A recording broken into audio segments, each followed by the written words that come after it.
तो एक Indian family movie में सबसे कॉमन चीज क्या होती है कि अगर किसी ने मेरी फैमिली को टच भी किया तो वो दोबारा किसी को टच करने लायक नहीं बचेगा। और इसी बात को ध्यान रखते हुए बात करते हैं स्पाइडरमैन की। तो पीटर, एमजे और उनकी बेटी तीनों बस टेबल पर बैठकर अपना ब्रेकफास्ट कर रहे थे, पर एमजे थोड़ी टेंशन में थी क्योंकि एक हॉट वाइफ और एक क्यूट बेटी के होते हुए भी पीटर हर रात लेट घर आ रहा था। तो पीटर बता रहा है कि कुछ तो अजीब हो रहा है, मैं खुद का काम तो कर ही रहा हूँ पर आजकल मुझे डेयरडेविल और मून नाइट के विलेंस भी संभालने पड़ रहे हैं। तो एमजे उसे मनाती है कि जाके उन हीरोज के मुंह पे बोल कि तुमसे तो लड़की संभाली नहीं जाती, तो तुम मुझ जैसे फैमिली मैन की लाइफ में क्यों दीवार बन रहे हो। तो स्पाइडरमैन अवेंजर्स मैंशन में जाता है जहाँ सारे हीरोज की मीटिंग चल रही थी।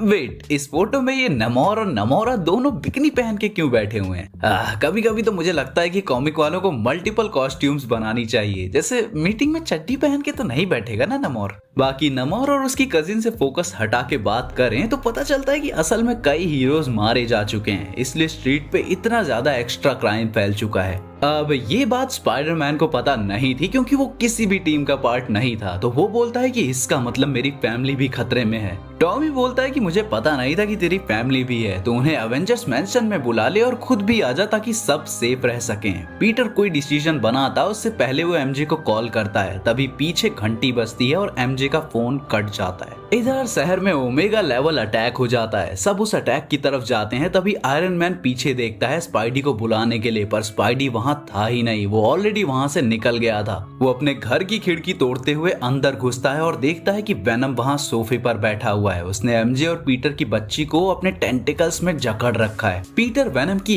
एक नहीं सुनता और वेनम को जोर से पंच मारता है, वो बिल्कुल भी होल्ड बैक नहीं करता। एमजे और उसकी बच्ची फ्री हो जाते हैं, वो दोनों घर के बाहर भागते हैं। बाय द वे, पीटर की बच्ची एनी ने डेयरडेविल के लोगो वाले कपड़े पहन रखे हैं यहाँ, और उसके बाल भी लाल हैं। बाकी कहानी से नहीं भटकते हैं तो वेनम पीटर से फ्री होके एमजे के पीछे भागता है। एमजे वहाँ आग लगी हुई थी, वहाँ फायर ट्रक होता है, वो देखती है। वो अपनी बच्ची को लिए जल्दी से ट्रक के अंदर घुसती है और टोनी कक्कर के गाने, मेरा मतलब ट्रक से सायरन बजाती है, जिससे वेनम बहरा होने लगता है और पीटर उसे किक मारकर उस जलती हुई बिल्डिंग की तरफ ले जाता है जहां दोनों के बीच फुल लड़ाई होती है। दोनों कमजोर हो रहे थे आग की वजह से। वो आग और धुआं पीटर के शरीर में जा रहा था, पर पीटर के पास वो था जो वेनम के पास नहीं था, और वो था अपनी फैमिली को बचाने की विल। और वो ह्यूमन विल ऐसी बढ़ती है कि पीटर जो पिलर बिल्डिंग को संभाले हुआ था उसे दोनों हाथों से पकड़कर उठा लेता है और पूरी बिल्डिंग नीचे गिर जाती है। स्पाइडी को कुछ नहीं होता, पर वेनम उस बिल्डिंग के नीचे क्रैश हो जाता है और एडी ब्रॉक वहीं खत्म हो जाता है। बाकी जब पीटर ये कर रहा था उस ओमेगा लेवल थ्रेट ने एवेंजर्स को हराकर सिटी पर कंट्रोल कर लिया था, पर पीटर अब स्पाइडरमैन बनना छोड़ चुका था। अब इस कॉमिक का नाम है renew your was.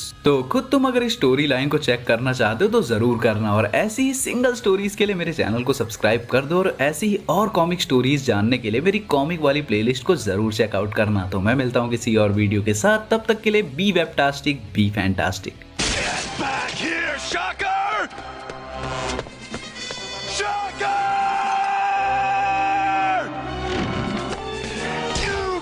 Escape me!